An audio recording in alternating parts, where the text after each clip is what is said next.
Let's look at the headlines now, see what the papers are saying. I have with me in the studio lawyer and social development advocate Jide Ologun, as well as another social commentator, Smart Akpejoye. Gentlemen, good morning. Nice to see you both. Good morning, and thank you for having me. Good to see you. Now let's begin with the Leadership newspaper. Leadership says, on the freed Jangabe schoolgirls, bandits asked us to marry them, be their English teachers. Bandits asked us to marry them and be their English teachers. That's on the Leadership newspaper. Daily Independent is next. Daily Independent says, our abductors wanted to rape us. Jangabe abductees are revealing all of these. Our abductors wanted to rape us, and they say they were saved by the leader of the bandits. All right, these were all issues from there, and some other multiple riders there. New Telegraph is the next paper we're looking at now. ACF, that's Arewa Consultative Forum, seeks Zamfara governor's probe over student abduction. ACF seeks Zamfara governor's probe over students' abduction. We slept on feces, human parts. Schoolgirls reeling out their experiences there. I met my abducted dad in bandits camp. A student is also saying that, revealing that. And Governor, repentant bandits aided the release. Repentant bandits aided the release. That's what the governor is saying there. You find out on New Telegraph. All right, we'll talk about these things as we get along. Now, the Blueprint newspaper is next. Blueprint says, Buhari declares Zamfara no-fly zone. Buhari declares Zamfara no-fly zone, says ransom prospers banditry as 18 kidnapped in Niger. And 400 die, 80 Shiroro communities deserted in 6 years. Muslim media group rejects amnesty. All right, all that on the front page of the Blueprint newspaper. National Economy is next now. MPC gives Nigerian banks clean bill of health. MPC gives Nigerian banks clean bill of health. That's what the National Economy is saying. MPC gives Nigerian banks clean bill of health.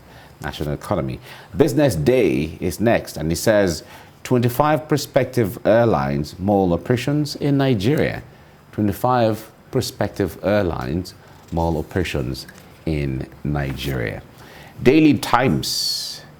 Daily Times is next, and Daily Times says arrival of COVID-19 vaccines, a significant milestone. That's the SGF, the Secretary to the Government of the Federation, is saying arrival of COVID-19 vaccines, a significant milestone. Recall that these vaccines are free of charge to Nigeria. All right. From there, let's move to News Direct. News Direct says Nigeria, Morocco signed 5 MOUs on hydrocarbons, agriculture, and NCDMB, NNPC to take equity in ammonia plants. Okay, that's News Direct. All right, Daily Sun is next now. Daily Sun says US, UK, EU, others hail as COVID-19 vaccine arrives. Nigerians scramble to book dates for vaccination. Nigerians scramble to book dates for vaccination. Recall that the link has been released on how Nigerians, where they can go to register to be vaccinated. The Guardian newspaper is next now. Guardian says, at last, federal government takes delivery of COVID-19 vaccines. At last, federal government takes delivery of COVID-19 vaccines. Ministers, others to receive shots on Saturday. And citizens to get vaccination cards, worldwide codes. Delivery largest consignment in West Africa. Okay, recall that Ghana and Cote d'Ivoire had taken their deliveries last week. That's the Guardian. Daily Trust is next, and is focusing on banditry. It says, federal government declares Zamfara no-fly zone to stop gold for arms swap. Federal government declares Zamfara no-fly zone to stop gold for arms swap. The National Security Council, not well informed. Matawale, the governor of Zamfara State, is saying this. Name bandits sponsors. I find it very ACF is telling the governor. And markets for Nigeria's gold uncovered in Dubai. The presidency is saying this. The market for Nigeria's gold uncovered in Dubai. Okay. All right. Well, these are still issues that will continue to make front burner, and we'll discuss them as we get along. The Punch newspaper is next now. The Punch says, Matawali, ACF clash over kidnapped leaders' identities. I'll reveal masterminds when schoolgirls reunite with parents, says Zamfara governor. Treat Matawali as criminal if he fails to name those behind kidnapping. The Arewa Consultative Forum is saying this. Bandits chained, beat abductees were met in camp, narrates freed schoolgirl. Really troubling times, I must say. All right, that's the Punch newspaper. From there, let's go to The Nation. The Nation says Buhari orders crackdown on bandits, kidnappers, and others. Massive military assets for no-fly zone in Zamfara. Lawan to service chiefs take battle to bandits. All that on the front page of The Nation newspaper. Now we go to the Vanguard newspaper, which is the last one. Now Vanguard is talking about insecurity. The headlines there: federal government declares war on bandits, kidnappers, others.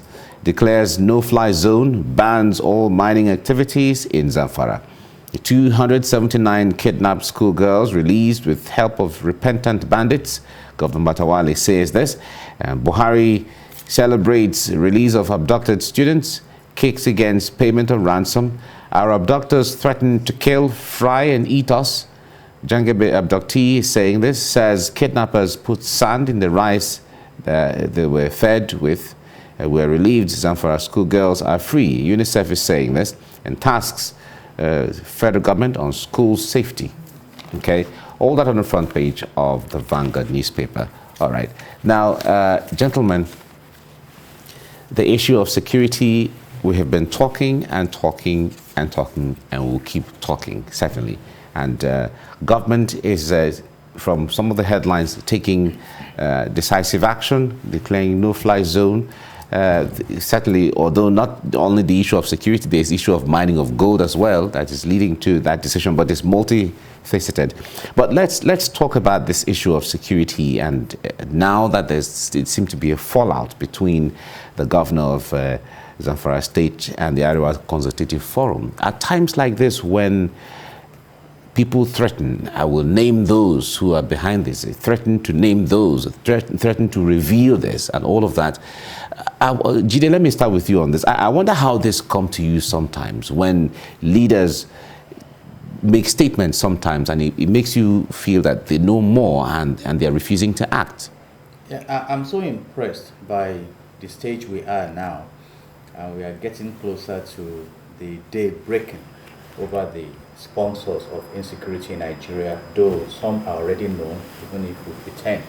I said it then when Kudera Abiola was assassinated, and they were, throwing bombs in Lagos, and the government was denying. I said, time will reveal those behind the atrocities, and time revealed the like of Rogers. And the governor is coming out now in his capacity as the chief security officer of his state, that he knows the sponsors of banditry. Alhaji Mailafia, the former deputy governor of CBN, also insinuated he was invited by DSS. And now the Arewa Consultative Forum is responding to the governor that he's embarrassing them. And I want to ask a simple question. What form of embarrassment? When did this embarrassment start?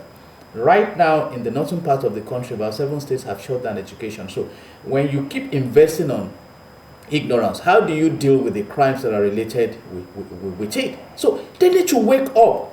And again, the president and the commander-in-chief of the armed forces just brilliantly declared a no-fly zone over Zamfara State and protecting the gold that has been illegally mined for years. In fact, the governor is saying that these crimes predate his tenure in office.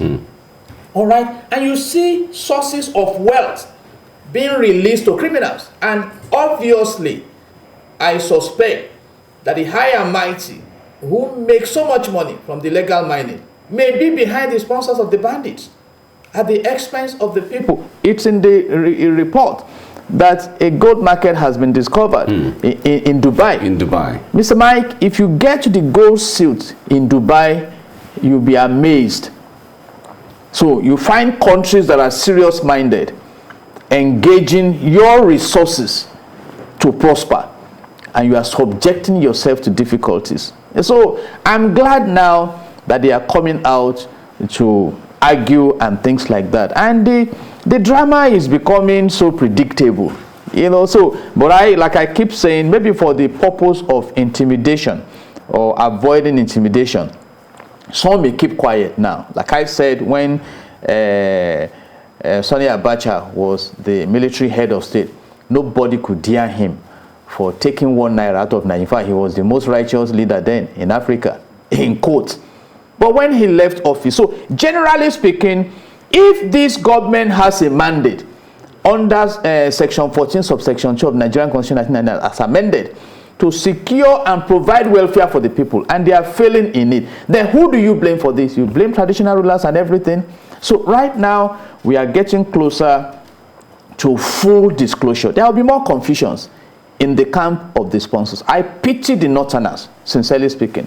The former emir of Kano shouted and everything. How can you saw the report of some of the abductees saying the bandits are asking them to teach them English. What do they need English for? They've chosen ignorance. The AK-47 they used, was it a design of ignorance? And if in a region a mentality came out, an ideology came out to fight Western education, and we think that we cannot overrun it, I think it should be a source of concern for many. All right, Smart, the issue of security, children, schoolgirls who are supposed to be in school, innocently knowing nothing else but going to school to study, are being exposed to sleeping in the cold, are being exposed to seeing body parts, are being exposed to the threat of rape, the issues of marriage, rhetorics that are not, they are not supposed to be associated with. Now, talk to us basically the long-term implication of all of these exposure of little children in the atmosphere like that. First, I want to thank God and congratulate the parents of those children that they all return back and no one is missing among them. It is very sad that once again we are still discussing school adoption, adoption of children that should be learning. And it even pains me more where government officials, top northerners are even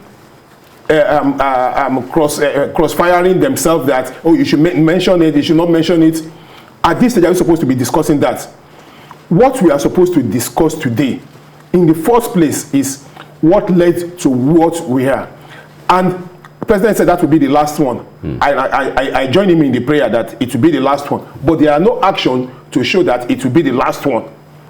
Now, the long-term effect is that most of these children, I tell you, if you take a census, most of these children will not want to go back to that school.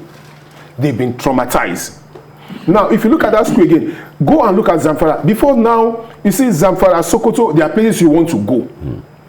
They, apart from, they have Zamfara, Sokoto, Kebbi. Kebbi. You see, they have some kind of welcoming appeal. When you go to such places, you probably don't even want to leave. But today, you don't want to go for even for anything. Not even for $1 million would you say you want to go and risk your life in going to that place, even for to work. Now, the long-term effect again is that it has affected our agriculture so much that food prices have gone so high in the market. You cannot even cook a pot of soup with 3,000 naira, because how much they sell pepper, tomatoes, all these things, onions. You see, the resultant effect is that is why our inflation rate keeps going up 16 point something percent as at the last release. We don't know what this month will be. You see, and if we keep talking about all this, is a failure on the part of the government. Either they like it or not, these are all indices of a failed state. We are in a failed nation, and except something is done, honestly, I don't pray for war. Honestly, in fact, nobody prays. I don't pray for war. Nobody prays for war. Prays for but war. sincerely speaking, we are heading towards it, and it is so sad that. And I keep saying that one area where they have failed is because there is never synergy among our security operatives. None. You don't see the DSS. DSS wants to claim glory for what they have done. They don't want to share it with police. Police wants to say, oh, these people, they are well taken care of more than us. Don't let us give them information. Army will say, oh, we are overstretched. The Air Force will say no. The Navy will say no. You see, there are no coordinated synergy among all these persons, and that is why you see what is happening. If not, we're not supposed to get to this place at all. All right, we heard that used to be the case, but with the rejigging and all of that, the architecture, I guess that story should change now. When it comes to the synergy, it has not. We have not seen it. We have not seen any effort towards it. Okay, now Jide, the issue of security, a lot of people have talked about the need to collaborate with neighboring countries to ensure that these abductions don't take place again, because a lot of this happen and then, you know, sometimes they incubate themselves in neighboring countries and so on. What do you make of this? If Nigeria has a robust opportunity to leverage on neighboring support and we have maximized it, this should be the third richest country in the world. But we have probably deliberately ignored. The president of Chad led a counter action against Boko Haram, flushed them out of Chad. They ran into Nigeria. Just like we did and we accommodating during them. Metasine. The United States of America came to rescue a citizen within our country. And they did it successfully. With the help of neutralize the kidnappers. What else do we need? Israel is there. China is there. We are blessed. Do you know my pain? My president went to the United Nations General Assembly in 2015 discussing insecurity, corruption, and a failing economy when it was still blame game era before we came to the next level. Today we are still discussing it. It's a shame. Now we have Dr. Ngozi Okonjo-Iweala as the first female DG of WTO. What are we going to benefit from it? We have Dr. Adesina as the president of the African Development Bank. What are we going to benefit from it? We have our own Professor Bandi Oso as the top man in the United Nations General Assembly. What are we going to benefit? You see, we have a robust. Now the vaccines have been given to us free. Is it Zamfara vaccine or Kebi vaccine or Arugungu vaccine? AstraZeneca Oxford. Is Oxford Nigerian? What is happening in our great nation? But then, I love my president and commander-in-chief of the armed forces. Everything will be listed against his name. I've asked a simple question. Who was the Minister of Finance during the Second Republic of Alhaji Shehu Shagari? You cannot tell me in 4 seconds, but you won't forget that Alhaji Shehu Shagari was the president of Nigeria during the Second Republic, I think between 1979 and 1983. What will be recorded against this regime?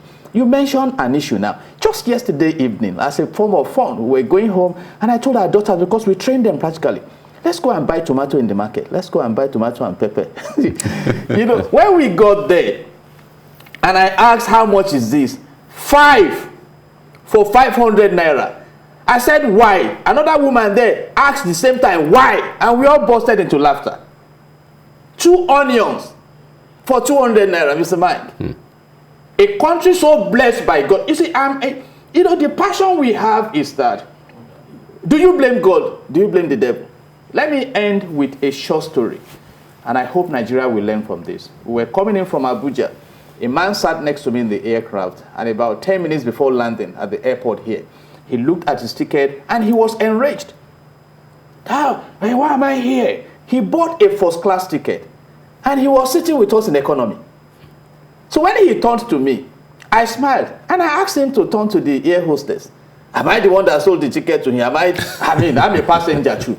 So if you bought a first-class ticket and you don't know where you belong in the aircraft, I think you need Was it his first if time? Nigeria has been so blessed to be one of the richest countries in the world, and we are where we are right now, I think there are questions to ask, and I think it's deliberate. And Mr. Akpeju, you said, sir, that we are warming up for war. What are the indices of war that are not already present in Nigeria? Are you talking about the regional engagements? Now, it's either the bandits are dictating to the government. Look at what Governor Matawale said, that the no-fly zone will not be effective in dealing with the bandits. We support your point. Is there synergy? Are you consulting? So who are those interested in the poverty and destruction of Nigeria? We are asking these questions. You know, only for them to tell us that 90% of the kidnappers are Nigerians. Yes, but somebody went to Egypt and said strangers could come in from Africa and get visa on arrival. And we started registering them by e-device. So if you argue that in court, you can say that they are Nigerians. Who brought them in? Baraje said that some people were brought in towards 2015 election. Where are they now? Who buys this AK-47 for them? Who brought in the military camouflage they are using? So you see, you know, a great man said you can fool some of the people some of the times, but you cannot fool all of the people all of the times. One day the sun will rise, and all this deception will be exposed. But I pray for my great nation that the prosperity ordained by God will manifest. And let's say it clearly: if there's no justice, there cannot be peace. And if there's no peace, there cannot be prosperity. But I pray for this present regime that all the glorious testimonies of the first regime of my president and commander-in-chief will not be destroyed by whatever is going on. It doesn't matter who you blame for it. We need to secure the land and let there be prosperity. All right. As we work harder as a nation, let's hope that the prayers also, complements what Nigeria is doing. Now, Smart, when it comes to the capacity of security agencies or the Nigerian security agent, it has never been in doubt, like we always say, because when it comes to expertise, professionalism, skill, exposure, they have all of those things going for them. How do we translate that into securing Nigeria going forward? Going forward, the only way out, and one of the cheapest and the fastest means out, is that let us stop this debate on this state police or regional police. Let us go for community policing. If we can effectively police our community, we will get there. Today, if it is not banditry, it is cultists. If it is not cultists on sea, it is pirates. These people, they live within the people. They live within us. So let us begin to get them out. And the easiest way we can get them out is community policing. If we fail to discuss community policing, and honestly, I think one thing that this present IG has done that pains me so much is that those people that he went to recruit and say they are community police, they are not community police. They are working for the police. If you go around, you will see them that they are working side by side with police. That is not what we want. We want those that we rove within the community. Those that can intercept you, say, look, I've been seeing your face too frequent. And where do you live? No, I don't live in this community. From where? Those that we see some boys gathered together, taking drugs, taking all this sort of all this kind of alcohol, whatever, in the morning, that we intercept them, that they can bust them. That is what we want. Not the kind of community policing that Nigerian police is displaying now. You see, the security must be in the hand of the people. If the security is not in your hand, then if I want to come to a community now, if I get to the gate, they will say, where are you going? I'm going to so place. Please call the person. Now, it will be difficult for armed robbers to go into that place. It will be difficult for anybody to go into that community and commit any crime. And again, the security man will start saying, say, there's one boy in that place, so we suspect him, and you can fish him out. So that is the effect of community policing. All right. Okay, we have to leave it here now and pray for greater days ahead as security agents and government put heads together to ensure that they secure Nigeria and Nigerians. Smart Akpeju, thank you very much for coming on the program. Thank you once again for having me. Thank you very much for coming as well. God bail Nigeria. That's a strong prayer. That's a strong prayer.